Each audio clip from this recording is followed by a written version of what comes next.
Hello students, welcome to E academy. I am back with another lecture. हम लोग chapter पढ़ रहे थे some basic concepts of chemistry और हमने कवर कर लिया था ऑलमोस्ट पूरा मोल कॉन्सेप्ट के बाद हमने उसके बहुत सारे न्यूमेरिकल्स किए, देन मोलारिटी किए, मोलारिटी नॉर्मलिटी यानी कि मोल कॉन्सेप्ट इन सॉल्यूशंस। इसी तरह से प्रोसीड करते करते हम पहुंच गए थे स्टोइक्योमेट्री पे और मैंने आपसे कहा था स्टोइक्योमेट्री बहुत इंपॉर्टेंट है और हमने उसके बहुत न्यूमेरिकल्स किए भी थे।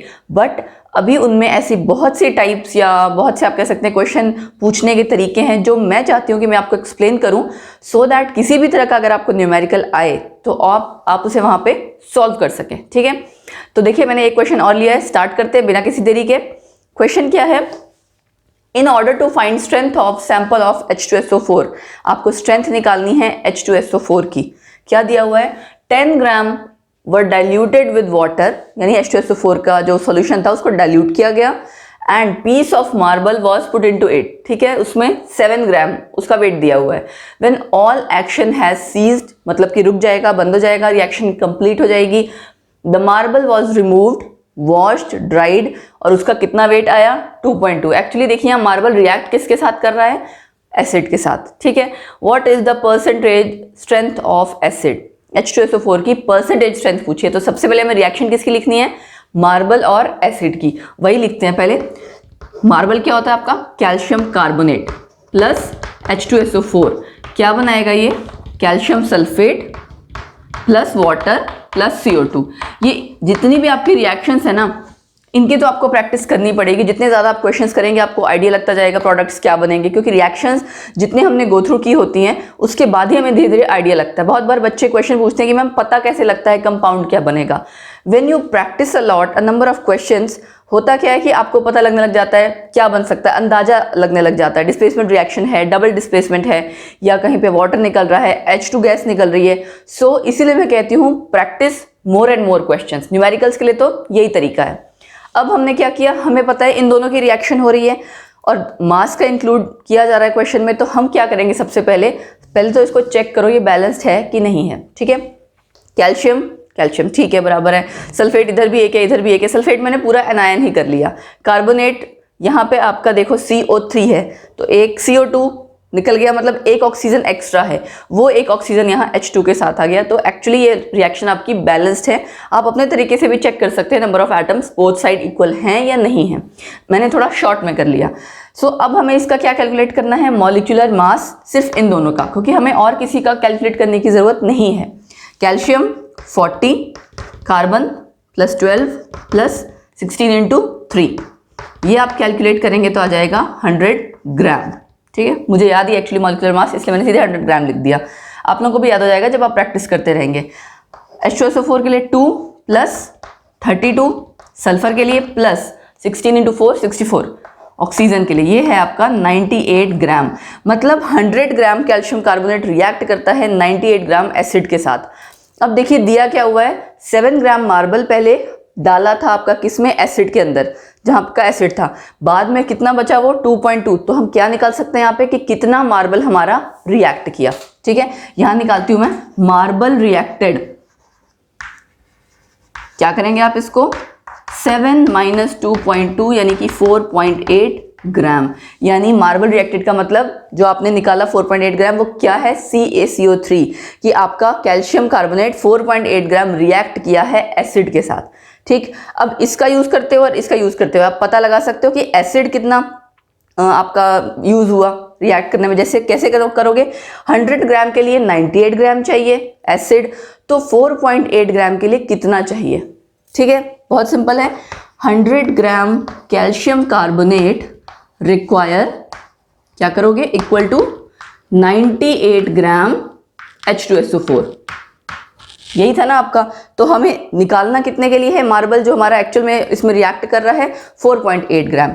4.8 ग्राम के लिए आपको कितना चाहिए होगा, क्या करोगे, 98/100 इंटू 4.8, ये आपका आ जाता है अप्रॉक्स 4.706 ग्राम। क्या आया ये, एसिड। अब दूसरी बात है परसेंटेज स्ट्रेंथ निकालनी है, मतलब कि आपको 100 ग्राम के हिसाब से निकालना है। ये आपका एसिड आया कहाँ से, जो स्टार्टिंग में आपने 10 ग्राम लिया था। मतलब एक्चुअल प्योर एसिड, क्योंकि आप देखो क्वेश्चन में क्या लिखा था, डाइल्यूट किया गया था, है ना, यानी एक्चुअल प्योर जो आपका एसिड था 10 ग्राम में कितना है, इतना, तो 100 ग्राम में कितना होगा, वेरी सिंपल। ठीक है, अगेन यूनिटरी मेथड लगाएंगे आप। 10 ग्राम H2SO4 कंटेन्स, एक्चुअली 10 ग्राम H2SO4 भी नहीं कहना चाहिए, 10 ग्राम सैंपल कहना चाहिए, सैंपल ऑफ H2SO4। क्यों? क्योंकि जो आपने H2SO4 लिया था वो डाइल्यूटेड था, प्योर H2SO4 नहीं था, तो इसलिए मैं यहाँ लिख देती हूँ प्योर 4.706 ग्राम एसिड, यानी कि H2SO4। तो 100 के लिए कितना होगा, सिंपली आपको पता लग रहा है 47.06, है ना, 100 के लिए 47.06, यही इसकी परसेंटेज स्ट्रेंथ आ गई। परसेंटेज स्ट्रेंथ का मतलब क्या होता है, देखो स्ट्रेंथ क्या होता है आपका, ग्राम पर मिलीलीटर, यानी number of moles of solute, नीचे आपके उसमें क्या होता है डिनोमिनेटर में, volume of solution in litre, है ना। यहाँ परसेंटेज स्ट्रेंथ का मतलब भी सेम है कि आपको कंसेंट्रेशन बतानी है एसिड की, परसेंटेज के से सिर्फ क्या फर्क पड़ गया कि 100 के अकॉर्डिंग बनाना है, दैट्स इट। तो ये क्वेश्चन आई होप आपको समझ आ गया होगा, हमने परसेंटेज स्ट्रेंथ कैलकुलेट की। ठीक है, अब इसके बाद आगे इसी तरह के कुछ और क्वेश्चंस करते हैं।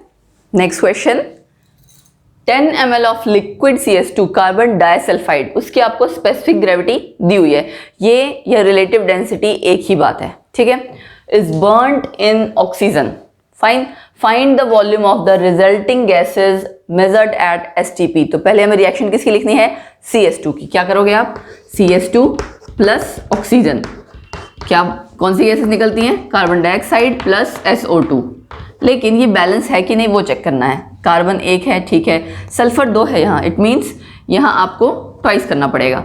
अब ऑक्सीजन रह गया, ऑक्सीजन वहाँ पे 4 + 2 6 है, तो यहाँ 3 आ जाएगा। ये हो गई आपकी बैलेंस। अब क्या कैलकुलेट करना है आपको, मास किसका चाहिए आपको, इसका चाहिए, और उसके अलावा आपको पूछा हुआ है वॉल्यूम गैसेस का, तो यानी ये दोनों ही गैसेस गैसियस स्टेट में है, तो उसका हम वॉल्यूम कंसीडर करेंगे। देखिए कैसे, 12 + 2 × 32, ठीक है, ये आपका आ गया 76 ग्राम, और यहाँ से ये आपके 3 मोल्स हैं।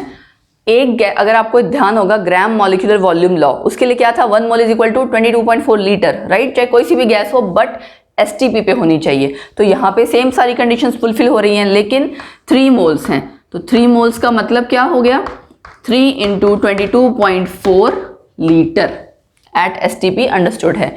76 ग्राम आपकी CS2 कितनी अमाउंट ऑफ वॉल्यूम देती है गैसेस की, इतनी।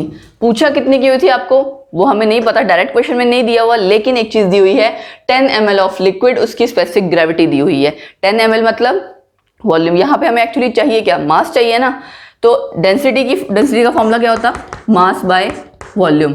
रिलेटिव डेंसिटी या स्पेसिफिक ग्रेविटी सेम तरीके से आप कैलकुलेट करते हो, वहां से मास मल्टीप्लाई कर देते हो वॉल्यूम और डेंसिटी को, यहाँ पे भी ऐसे ही है 10 × 2.63, तो 10 ml CS2 का मतलब क्या है, 10 × 2.63 यानी कि 26.3 ग्राम। बस सिंपल है, 76 ग्राम इतने अमाउंट, इतनी लीटर्स ऑफ गैसेस दे रहा है, तो 26.3 कितना देगा, ठीक है। 76 ग्राम CS2 गिव्स 3 × 22.4 लीटर, 26.3 कितना देगा, 3 × 22.4 डिवाइड में 76 × 26.3, ये आप कैलकुलेट करेंगे तो आपका आ जाएगा 23.25 लीटर, है ना, क्योंकि आपका स्टार्टिंग से लीटर में ही आप कैलकुलेट कर रहे थे। फाइन, क्या रह गया इसमें, हमने वॉल्यूम का यूज कर लिया, ठीक, ये आपका एट STP है, ठीक है, तो फाइनल आपका आंसर आ गया 23.25 लीटर। तो नेक्स्ट क्वेश्चन करते हैं। सो नेक्स्ट टॉपिक है हमारा, next and in fact last topic है हमारा लिमिटिंग रिएजेंट, ठीक है। लिमिटिंग रिएजेंट या रिएक्टेंट, देखिए क्या चीज है, ये आपका नाम से पता लग रहा है आपको, लिमिटिंग मतलब जो लिमिट कर दे रिएक्शन को, है ना। सपोज कीजिए आपको रिएक्शन में, जैसे मैंने एक एग्जांपल लिया हुआ है H2 और O2 का रिएक्शन, इसकी रिएक्शन से बना वाटर, बैलेंस आपकी केमिकल इक्वेशन है। इसमें अगर इसके अकॉर्डिंग आप देखें तो 4 ग्राम H2 को 32 ग्राम ऑक्सीजन चाहिए, ठीक है। बट सपोज कीजिए आपको गिवन है ये 3 ग्राम हाइड्रोजन और 29 ग्राम ऑक्सीजन। तो हमें पता लगाना है कि लिमिटिंग रिएजेंट कौन सा है।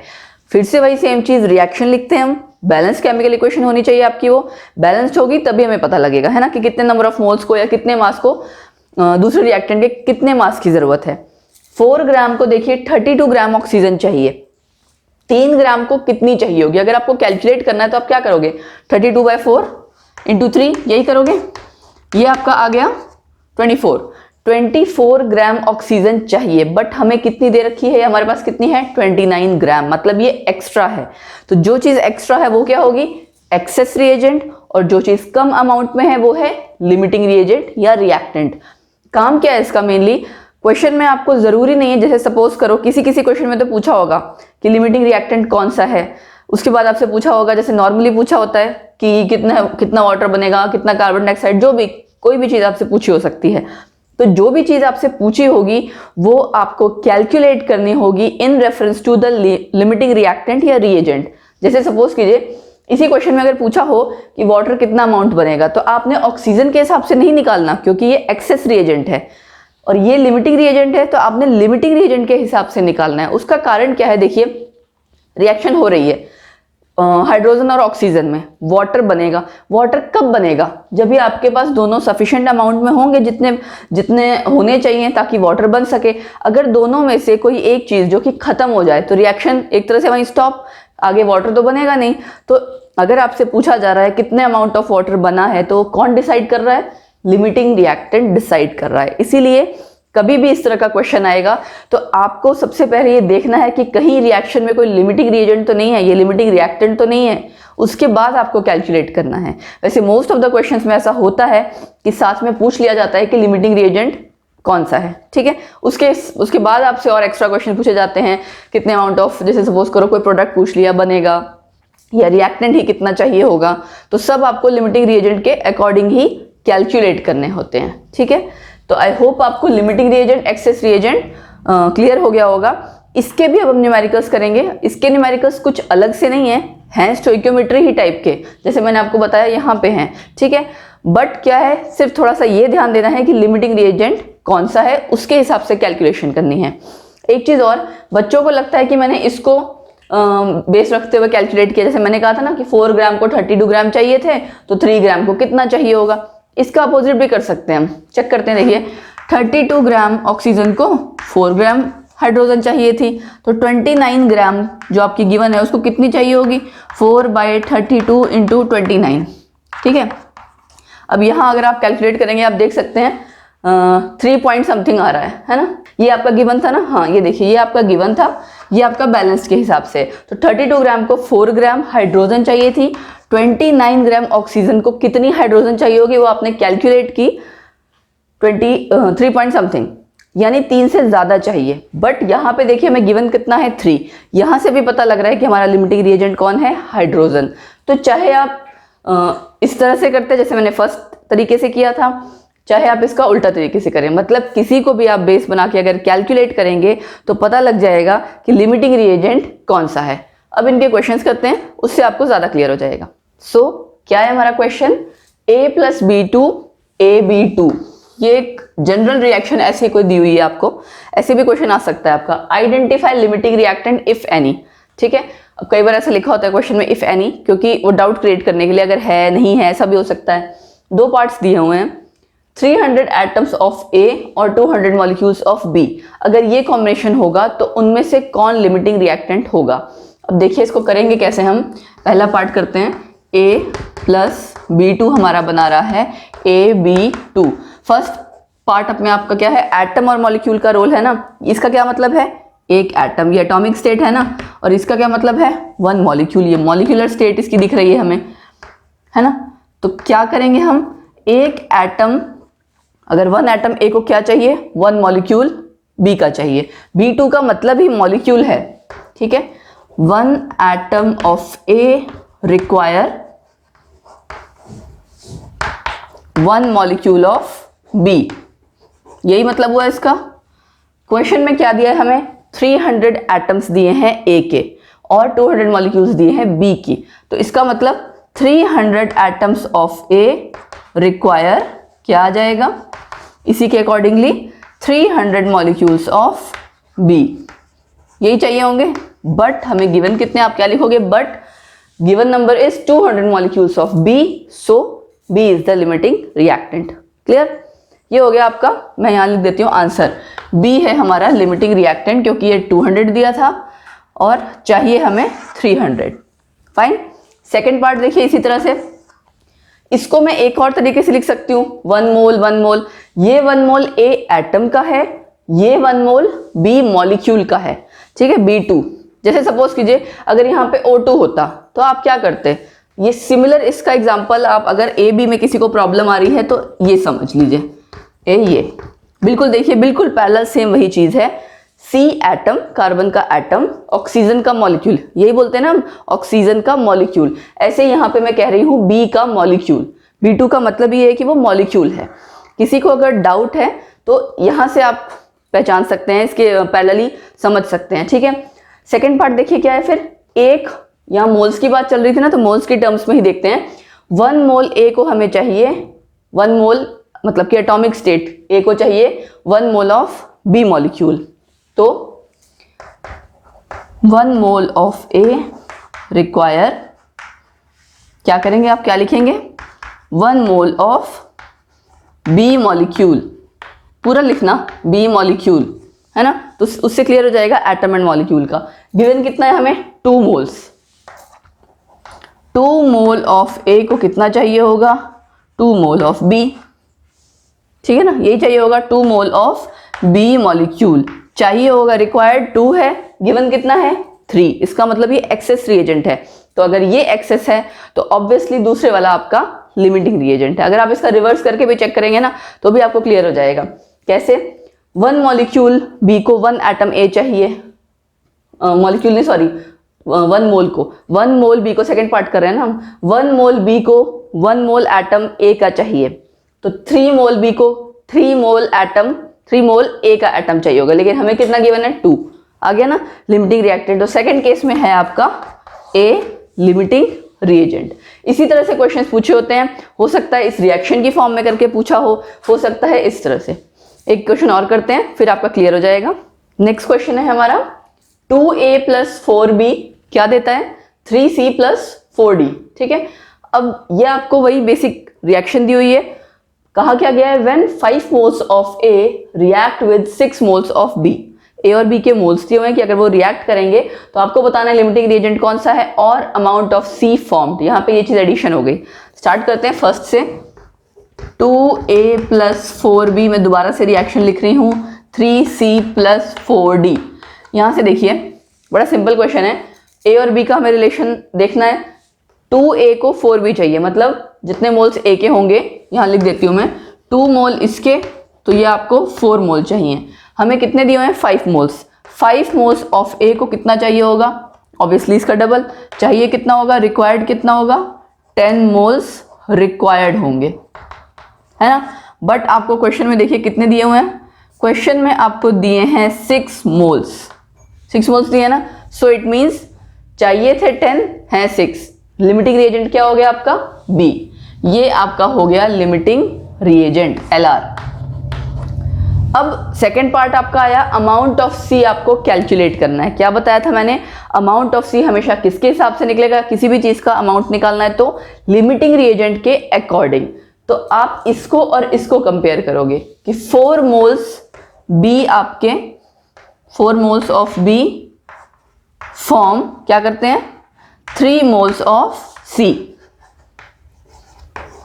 ठीक है। ये हमारी बैलेंस केमिकल जो हमारी गिवन इक्वेशन है उसके अकॉर्डिंग, बट कितने गिवन है 6 मोल्स, तो 6 मोल्स ऑफ B क्या बनाएंगे 3/4 × 6, ठीक। ये आपका ये है आपका 3, ये 3 वैल्यू है, जल्दबाजी में ऐसा लग रहा है जैसे 2 है, 3/4 × 6, ये आपका आ गया 4.5 मोल्स, ठीक है। बहुत सिंपल सा आंसर था। तो ये तो बड़े सिंपल से क्वेश्चन है और ये MCQs में भी बहुत पूछे जाते हैं। ये टॉपिक आपका लिमिटिंग रिएजेंट वाला MCQ में बहुत पूछा जाता है, आपने देखा होगा, टाइम बहुत कम लगा है, so it is very important topic. Fine, एक और क्वेश्चन करते हैं, उसके बाद हम क्या करेंगे, हमारा चैप्टर कंप्लीट है। उसके बाद ओवरऑल चैप्टर में कुछ भी मुझे थोड़ा ऐसा लगेगा जो कंसेप्चुअल्स, कुछ इंपॉर्टेंट टॉपिक्स, वो हम डिस्कस कर लेंगे। एक टाइप की रिवीजन जैसी सी हो जाएगी। रिवीजन या आप ये कह लेंगे, आप अपने आप को जितने टॉपिक्स हमने अब तक पढ़े हैं असेस कर सकते हो कि आपको कितने आए हैं। ठीक है, चलिए एक क्वेश्चन और कर लेते हैं। सो क्वेश्चन में देखिए क्या गिवन है, N2 + 3H2 रिएक्ट करेगा, 2 मोल्स ऑफ के अमोनिया के बनेंगे। क्वेश्चन में पूछा क्या क्या गया है, 3 पार्ट्स हैं। पहला पार्ट है calculate mass of ammonia produced, ये निकालना है आपने। If 2 × 10⁻³ gram N2 reacts with 1 × 10⁻³ gram hydrogen.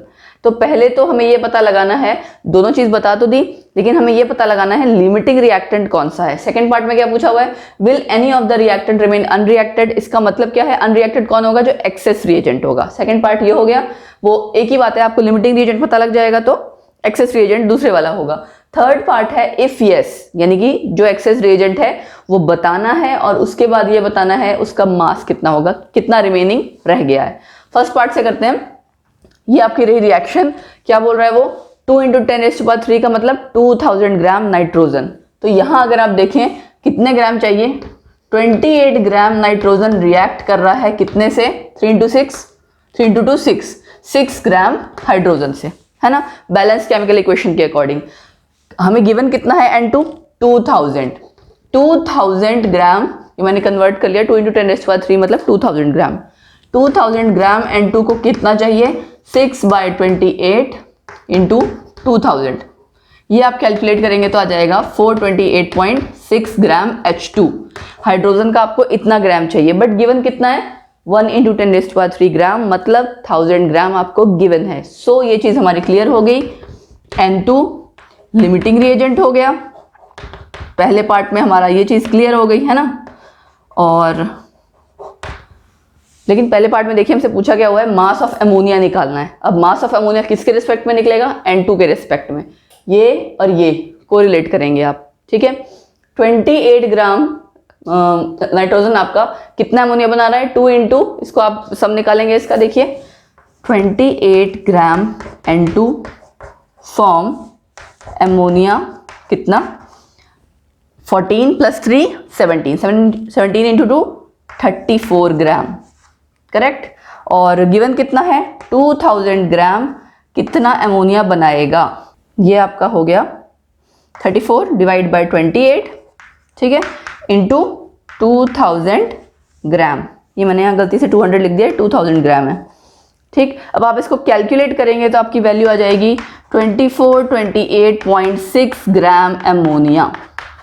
Ammonia का मास हमने किसके रिस्पेक्ट में निकाला, लिमिटिंग रिएजेंट के रिस्पेक्ट में, जो कि है नाइट्रोजन। क्रॉस चेक कर लेते हैं, 28 ग्राम नाइट्रोजन बना रहा था, 34 ग्राम अमोनिया, 14 + 3 17 था ना, 17 × 2 34 ग्राम। तो 2000 ग्राम कितना बनाएगा, ये आपने कैलकुलेट कर लिया। तो हमारा फर्स्ट पार्ट अब जाके कंप्लीट हुआ है। सेकंड पार्ट देखिए क्या है, सेकंड पार्ट में उसने क्या पूछा था, will any of the reactant remain unreacted, you will say yes, ठीक है। थर्ड पार्ट में पूछा हुआ इफ यस विच वन, क्या लिखोगे आप, H2, एंड उसका मास कितना होगा। मास आप कैसे कैलकुलेट करेंगे, 1000 में से माइनस करके H2 अनरिएक्टेड कितना आ जाएगा, 1000 - 428.6, ये आपका अप्रॉक्स आ जाएगा 571.4 ग्राम। क्लियर। तो ये थे हमारे लिमिटिंग रिएजेंट और उसके न्यूमेरिकल्स। अब करते हैं कुछ एक्स्ट्रा क्वेश्चन, उसमें हो सकता है कहीं एमसीक्यूज हो, एमसीक्यूज भी हम डिस्कस कर सकते हैं, हो सकता है कुछ ट्रिकी से कंसेप्चुअल्स हो जो आपको कहीं ना कहीं कई बार एमसीक्यूज में पूछे होते हैं, कई बार ये आपको क्लास टेस्ट में, नॉर्मली एग्जाम्स में भी पूछे होते हैं, ठीक है। तो ये पूरे चैप्टर से रिलेटेड होगा, इस अकेले टॉपिक से रिलेटेड नहीं होगा, फाइन। तो मैंने कुछ आपके मिक्स्ड क्वेश्चंस लिए हैं, ठीक है। पहला देखिए क्या है, KG meter inverse second inverse का स्क्वायर। तो आपको बताना है कि किसकी यूनिट है।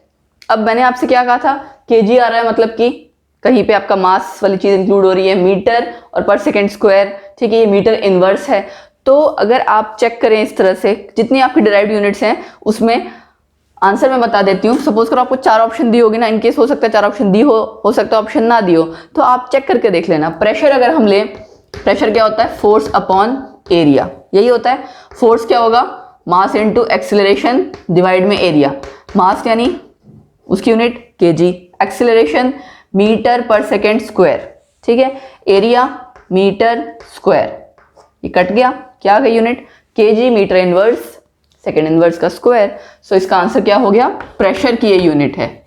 देखते ही याद नहीं आएगा, बट आपको कोरिलेट करना पड़ेगा कुछ चीजें सोच के कि क्या हो सकता है क्या नहीं हो सकता। नेचुरल सी बात है, फोर्स तो हो नहीं सकता, फोर्स बहुत सिंपल था, M A, F equal to M A, तो आपका केजी मीटर पर सेकंड स्क्वायर, बट वो नहीं आ रहा है, तो आप प्रेशर पे जाओगे, वर्क एनर्जी कुछ और ट्राई करोगे, ठीक है। तो इस तरह से आपको ट्राई करना है। अगला क्वेश्चन क्या है, देखिए, मास ऑफ मॉलिक्यूल और ग्राम मॉलिक्यूलर मास, इसमें क्या फर्क है, कंसेप्चुअल है। मास ऑफ मॉलिक्यूल का मतलब क्या है, मास ऑफ वन मॉलिक्यूल, है ना, किसी एक मॉलिक्यूल, जिस भी सब्सटेंस की आप बात कर रहे हैं उसके एक मॉलिक्यूल का मास। ग्राम मॉलिक्यूलर मास का मतलब क्या होगा, mass of Avogadro number of molecules. यही किया ना हमने, Avogadro number is equal to 1 mole के हिसाब से कोरिलेट किया हुआ है हमने, तो और मास के साथ भी हमने उसको कोरिलेट किया हुआ है, तो क्या आ जाएगा, mass of Avogadro number of molecules is called as gram molecular mass, और ये खाली 1 मॉलिक्यूल का है। आई होप क्लियर हो गया होगा। देन ये आपका फोर्थ क्वेश्चन, नेक्स्ट क्वेश्चन है आपका, इसमें 4 ऑप्शंस दी हुई हैं। 1 mole of CO2 contains, CO2 के 1 मोल में क्या क्या प्रेजेंट है, चारों ऑप्शन के हिसाब से हमें चेक करना है। पहला क्या है, देखिए 6.02 इंटू 10⁻23 एटम्स ऑफ कार्बन। तो अगर आप 1 मोल का मतलब क्या होता है, एवोगैड्रो नंबर। यस, 1 मोल में एक ही मोल कार्बन है, तो यानी Avogadro number of atoms of carbon है, टिक, ये तो हमारा सही हो गया। अच्छा, सही पे याद आया मुझे, कुछ कुछ एग्जाम्स में MCQs में क्या होता है, मोर देन 1 आंसर भी होते हैं, इसलिए आप चारों ऑप्शंस चेक कर लिया कीजिए, ठीक है। वैसे मेंशन होता है उसमें कि मोर देन 1 आंसर है, बट स्टिल। उसके बाद सेकंड है 6.02 into 10⁻23 atoms of oxygen, but आप यहाँ देख रहे हैं ट्वाइस है, तो यहाँ पे इसका डबल आना चाहिए था, सो ये ऑप्शन नहीं हो सकती। 18.1 इंटू 10⁻23 मॉलिक्यूल्स ऑफ CO2 है, किसमें, 1 मोल में, नो, 1 मोल में 1 मोल ही आपका पूरा CO2 का मॉलिक्यूल है। मॉलिक्यूल की बात कर रहे हैं ना, मॉलिक्यूल्स ऑफ CO2, ये क्या है, पूरा एक मॉलिक्यूल ही तो है, तो 1 मोल में 1 मोल मॉलिक्यूल है आपका CO2 का, इतने नहीं है, ठीक है। और अगर आपको नंबर ऑफ मॉलिक्यूल्स के टर्म्स में करना है तो क्या बोलोगे आप, एवोगैड्रो नंबर ऑफ मॉलिक्यूल्स, तो यानी आपको होना चाहिए था 6.10⁻23 वाला, बट यहाँ तो कुछ और दिया हुआ है, so this is also not correct. Last क्या है, 3 ग्राम एटम ऑफ CO2, इसका क्या मतलब हुआ, 1 ग्राम एटम किसके बराबर होता था, ग्राम मॉलिक्यूलर मास के, है ना, या ग्राम एटॉमिक मास के। यहाँ तो 1 ग्राम एटम नहीं, ग्राम मॉलिक्यूल इस तरह से होना चाहिए था वैसे, क्योंकि वो आपका मॉलिक्यूलर स्टेट है। तो आई डोंट नो ये ऑप्शन गलत दी हुई है या कहना ये चाहता था, 1 ग्राम एटम 1 के हिसाब से है, तो 3 ग्राम एटम 3 से आप मल्टीप्लाई कर दोगे, इसका एक्चुअली पूरे मॉलिक्यूल का मास कितना होता है, 12 प्लस ये होगा आपका 44 ग्राम, तो 3 इंटू 44, बट एक्चुअल में 1 मोल में कितना ग्राम एटम होगा या ग्राम मॉलिक्यूल, 1 ग्राम मॉलिक्यूल होना चाहिए था, ठीक है। सो ये ऑप्शन भी आपका नहीं आएगा। आंसर क्या आया, फर्स्ट ऑप्शन, ए पार्ट। क्लियर है। कुछ और इंपॉर्टेंट क्वेश्चन करते हैं, प्रैक्टिस हो जाएगी एक तरह से आपके पूरे चैप्टर की। ये एक और क्वेश्चन आपका मोल कॉन्सेप्ट पे, क्या कहता है, इन 3 मोल्स ऑफ इथेन, इथेन का मॉलिक्यूल दिया हुआ है, कैलकुलेट करना है आपको। पहला पार्ट है number of moles of carbon atoms, number of moles of hydrogen atoms, number of molecules of ethane. तो आप अगर देखें 1 मोल इथेन में एक्चुअली कार्बन एटम देखो आप, ये क्या है, 2 का मतलब क्या है, ये 2 नंबर नहीं है, 2 मोल्स हैं एक्चुअली, है ना। तो क्या लिखोगे आप, 1 मोल इथेन में 2 मोल्स किसके होते हैं, ऑफ कार्बन एटम्स। निकालने कितने में है आपको, 3 मोल्स में, तो 3 में कितने होंगे, तो बड़ा सिंपल है यार, ये तो 6 moles, that's it, 6 moles of carbon atom. ये हो गया आपका फर्स्ट पार्ट। ऐसे ही सेकेंड पार्ट, 1 मोल इथेन में कितने हाइड्रोजन एटम्स हैं, 6 मोल्स ऑफ हाइड्रोजन एटम्स, है ना, 6 moles of hydrogen atoms. 3 moles में कितने होंगे, मल्टीप्लाई कर दो, 6 3 18। ये एक्चुअली क्वेश्चन सिंपल है, बस इसमें दिक्कत क्या थी, बच्चे कई बार 1 मोल में इसको 2 एटम्स मान लेते हैं, गलत हो जाएगा, 2 एटम्स नहीं है, 2 मोल्स हैं, ठीक है। देन मैंने आपको कहा था ना कि ये 10 फॉर्मूला दिखने में है, अदरवाइज इसमें एवोगैड्रो नंबर का रोल है, इसमें मोल का रोल है, मास को रिलेट करते हो, कई सारी चीजें, इसे हमने बहुत डिटेल में इस पूरे चैप्टर में मैंने जितना आपका इंपॉर्टेंट पार्ट था उसको बहुत आराम से और काफ़ी सारे क्वेश्चंस लेके कराया है। एंड आई होप आपको समझ भी आ गया होगा, बट अब आपका काम स्टार्ट होता है कि आपको प्रैक्टिस ज़्यादा से ज़्यादा करनी है। ज़्यादा से ज़्यादा आप क्वेश्चंस करेंगे। आपको कोई क्वेरीज है तो आप कमेंट सेक्शन में बता सकते हैं, जो भी क्वेरी है कमेंट सेक्शन में बताइए, हम वो क्वेश्चंस ले लिया करेंगे। बट प्रैक्टिस आपको ही करनी होगी, क्योंकि न्यूमेरिकल्स मैं सिर्फ यहाँ करा सकती हूँ, प्रैक्टिस अगर आप नहीं करेंगे तो वो चीज़ें आपको वॉश आउट हो जाएंगी, भूल जाओगे आप। थर्ड पार्ट क्या है?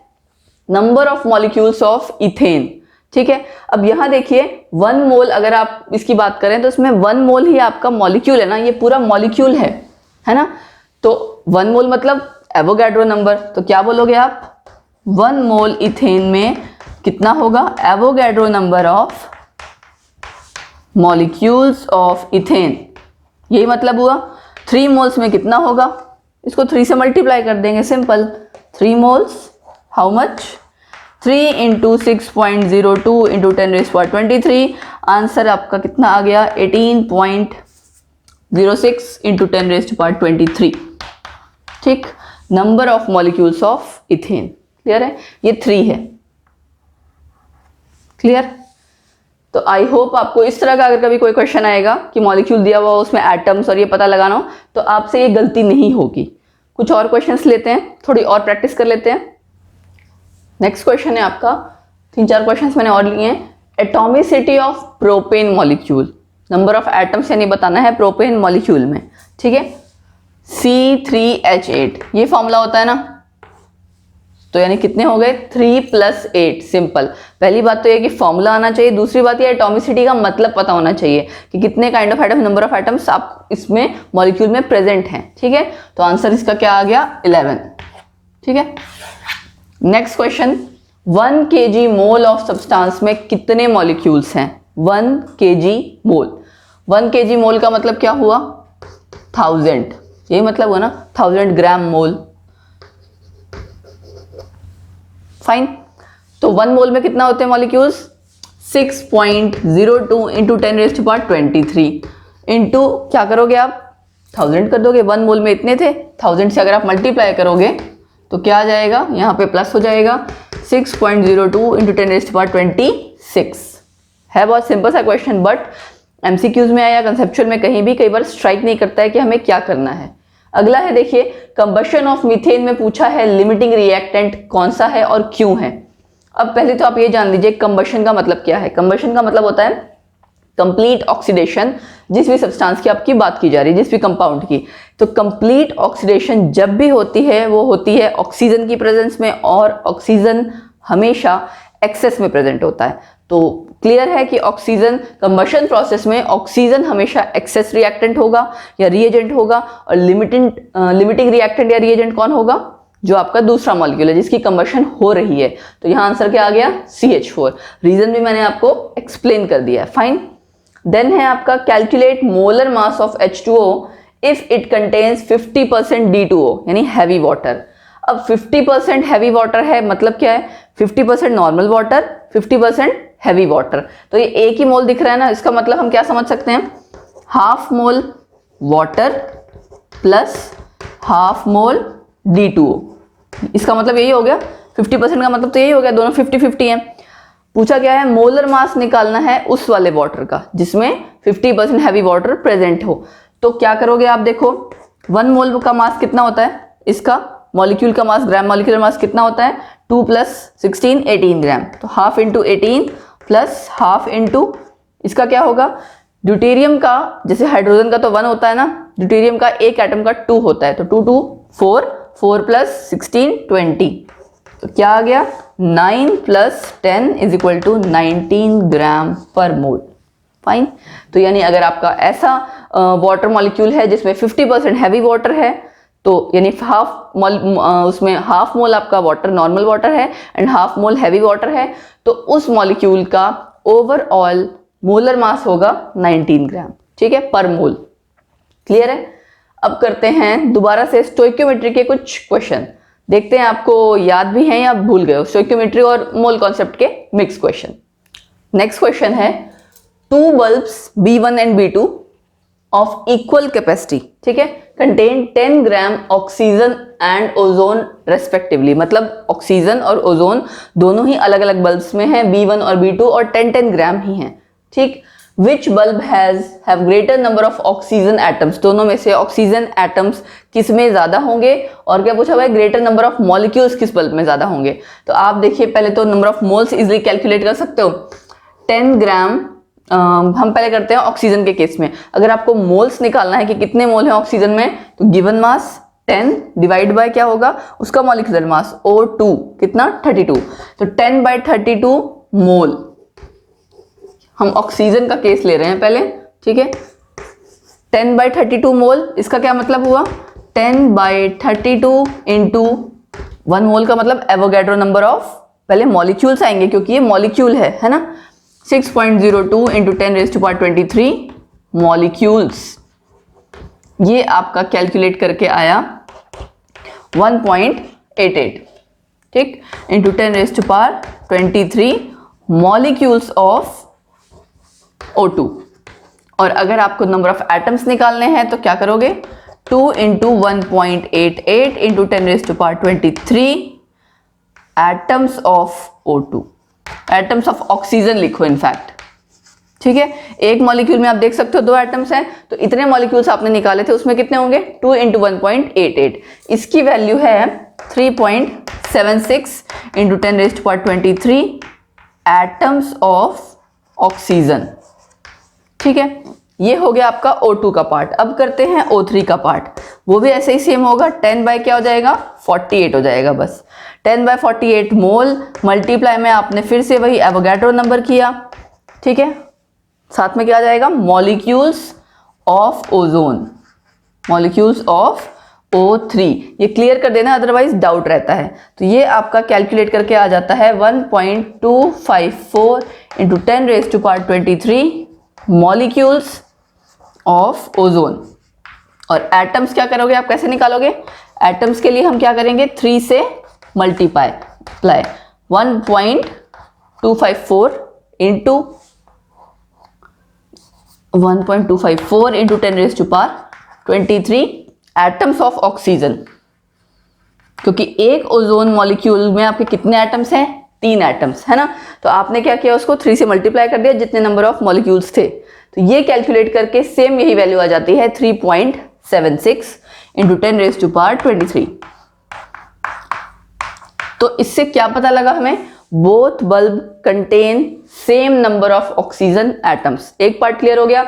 ग्रेटर नंबर ऑफ मॉलिक्यूल्स किसमें, देखिए एक में आपका आया मॉलिक्यूल्स ये 1.88 इंटू 10⁻23 और दूसरे में आपके मॉलिक्यूल्स हैं ये, तो ये आपका बल्ब B1 था और ओजोन के लिए B2 था। किसमें ज्यादा है B1 में, तो आप क्या बोलोगे B1 bulb has greater number of molecules. अब मैंने आपको आई थिंक मोल कॉन्सेप्ट के लिए इतने न्यूमेरिकल्स करा दिए, इतने कि आपको अब तक तो इतनी प्रैक्टिस हो जानी चाहिए कि आई होप कुछ गलत नहीं होगा, ठीक है।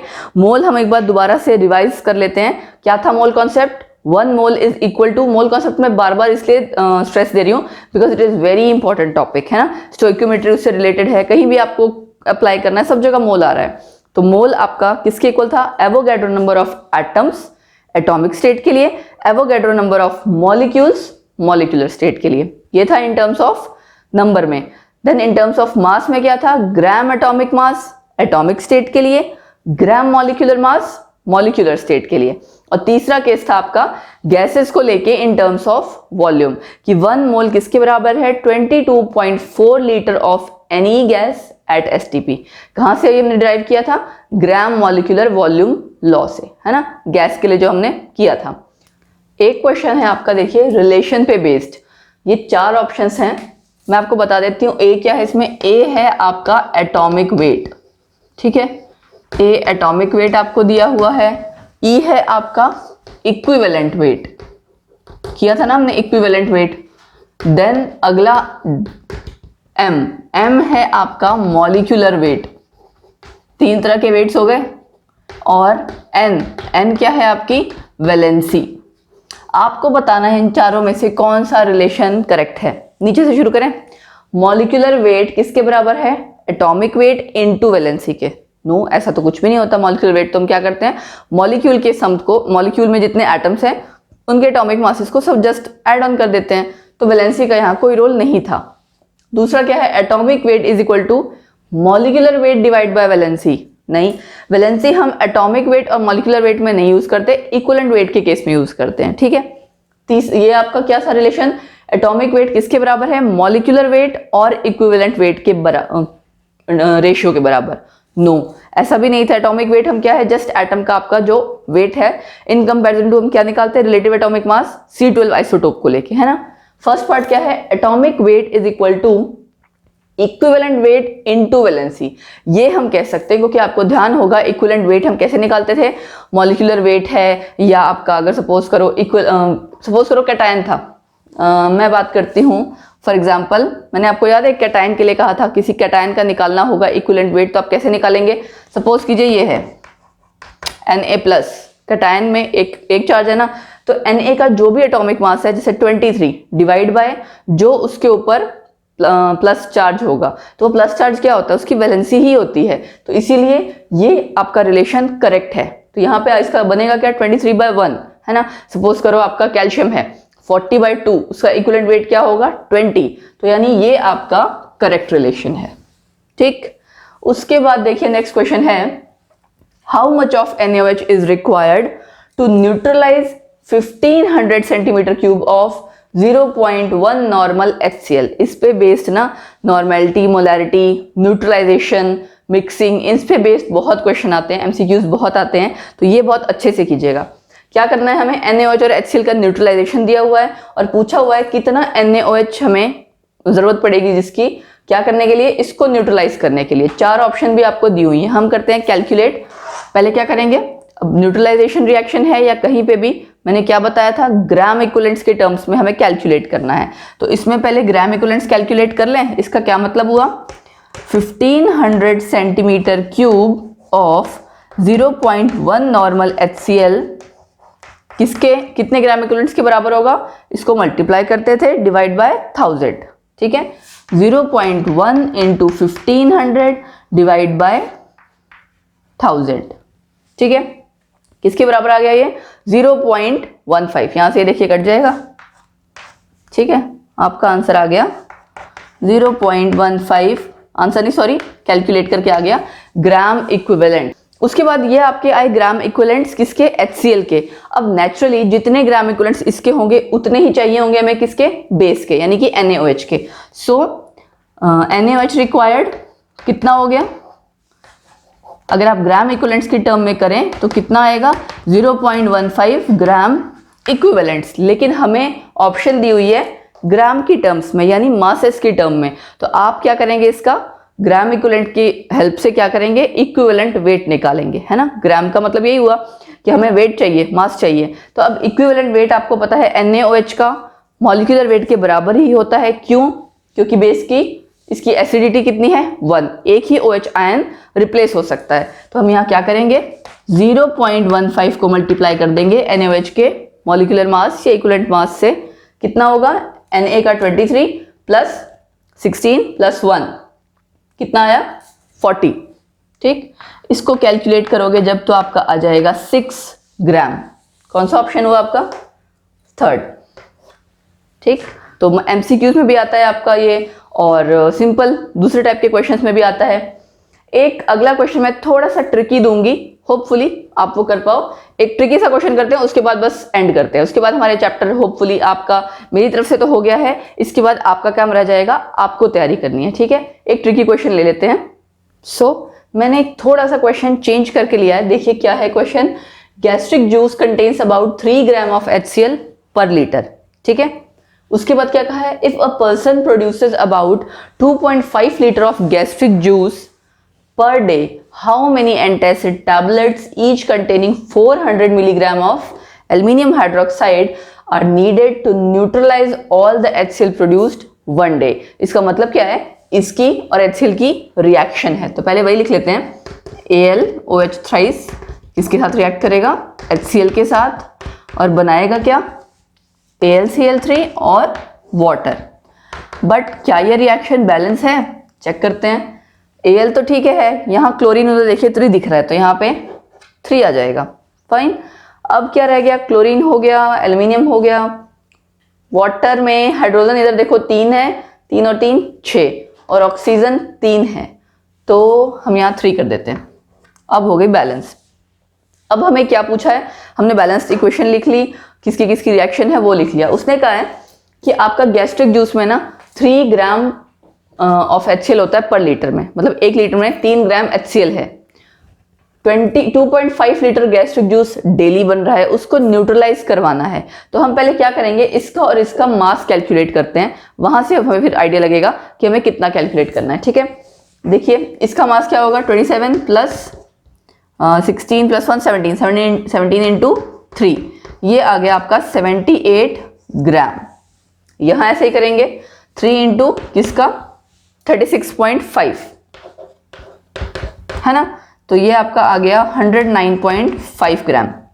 मतलब 109.5 ग्राम HCl को न्यूट्रलाइज करने के लिए 78 ग्राम एल्यूमिनियम हाइड्रोक्साइड चाहिए।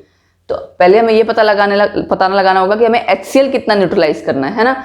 उसने क्या कहा था, 1 लीटर में 3 ग्राम है, तो 2.5 लीटर में कितने होंगे, पहले वो निकाल लेंगे। 1 लीटर में कितना HCl है आपका, 3 ग्राम HCl है ना। 2.5 लीटर में कितना हो जाएगा भाई, 7.5 ग्राम HCl। मल्टीप्लाई कर देंगे ना 7.5 ग्राम। तो अब यहां से कैलकुलेट करेंगे, क्या करेंगे, 109.5 ग्राम HCl रिक्वायर्स, कितना चाहिए होगा, 78 ग्राम एल्यूमिनियम हाइड्रोक्साइड। ठीक है, ये मैंने अलग किया हुआ था। ये आपको 78 ग्राम चाहिए, तो कितने ग्राम HCl हमें न्यूट्रलाइज करना है, 7.5 ग्राम। 7.5 ग्राम के लिए हमें कितना चाहिए होगा, 78 बाय 109.5 मल्टीप्लाई बाय 7.5। अब एक बार चेक कर लेते हैं कुछ मिस तो नहीं हो गया। हमने इसका यूज कर लिया, इसका भी कर लिया, फाइन। और ये जो 400 मिलीग्राम है, ये आपको अभी पता लग जाएगा कि क्या है। तो ये आपका कैलकुलेट करके आता है 5.342 ग्राम। बट हमें क्या करना है, देखिए टैबलेट आपकी जो दी हुई है किस यूनिट में दी हुई है, 400 मिलीग्राम, यानी छोटी टैबलेट्स हैं, तो हम इसको मिलीग्राम में कन्वर्ट कर लेते हैं। 5 मिलीग्राम का मतलब 10⁻⁻3, तो आप इसको कन्वर्ट करोगे अगर तो क्या आ जाएगा, 5342 मिलीग्राम। अब हमें क्या निकालना है, नंबर ऑफ टैबलेट्स। एक टैबलेट का मास कितना दिया हुआ है, 400 मिलीग्राम।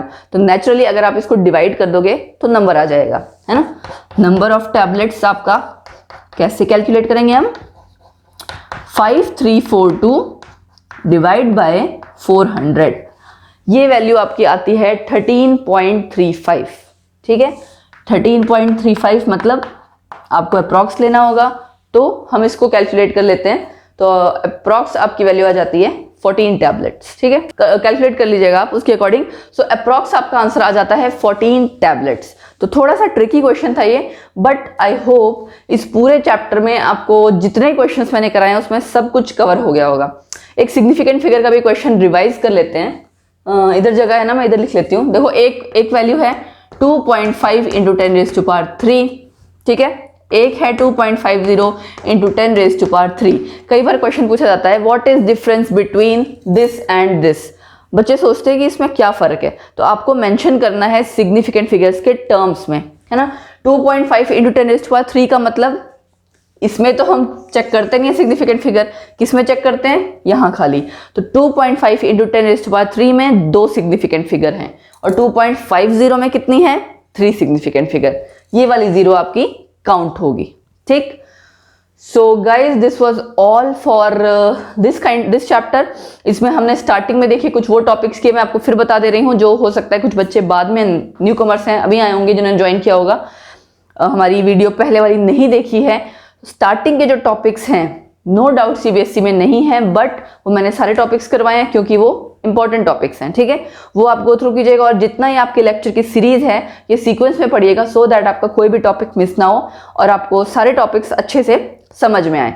और बाद में उसके बाद मैंने कॉन्टिन्यूटी में सारे टॉपिक्स ही कवर कराए हैं, क्वेश्चंस मैंने मैक्सिमम कवर किए हैं। एंड इससे बाहर अगर इस तरह के क्वेश्चंस जितने मैंने कराए हैं ये आप कर लेते हो, तो इसका मतलब ये वाला चैप्टर आपका कंप्लीटली तैयार है। और चाहे CBSE का एग्जाम हो, चाहे आपका कोई कॉम्पिटिटिव एग्जाम हो, उसमें मोल कॉन्सेप्ट से रिलेटेड जो क्वेश्चन आएगा, आई थिंक अब आप अटेम्प्ट कर पाओगे, ये सीरीज अगर आप पूरी देख लेते हो तो हमारा यहाँ फर्स्ट चैप्टर कंप्लीट होता है। इसके बाद हम आगे फर्दर प्रोसीड करेंगे नेक्स्ट चैप्टर पे। सो गाइज, आपको मेरे ये पूरा फर्स्ट चैप्टर लेक्चर कैसे लगा? डेली आपके पास हम आ रहे हैं नए टॉपिक्स को लेके, क्वेश्चंस प्रैक्टिस कर रहे हैं, रिवाइज करवा रहे हैं आपके। तो जो भी आपके सजेशन है प्लीज कमेंट सेक्शन में नीचे जरूर बताएं, क्योंकि हमें आइडिया लगता है कि आपको हमारी वीडियोस पसंद आ रही है, नहीं आ रही है, किस तरह से है। सो कमेंट सेक्शन में अपने जो भी कमेंट्स हैं, सजेशंस हैं, जरूर बताएं। And that's it for this lecture. बाकी लास्ट में फिर से वही, लाइक कीजिए, वीडियोस को शेयर कीजिए, ज़्यादा से ज़्यादा लोगों को आसानी से वीडियोस पहुंचाइए, अपने फ्रेंड्स में, फैमिली में, जहां भी कर सकते हैं। And subscribe to the channel अगर आप लोग नए हैं इस चैनल पे। And don't forget to press the bell icon so that you don't miss any content. जैसे ही आपकी वीडियो अपलोड होती है, स्ट्रीम आती है, कुछ भी है, आपको तुरंत पता लगना चाहिए। So bye bye, take care, thank you.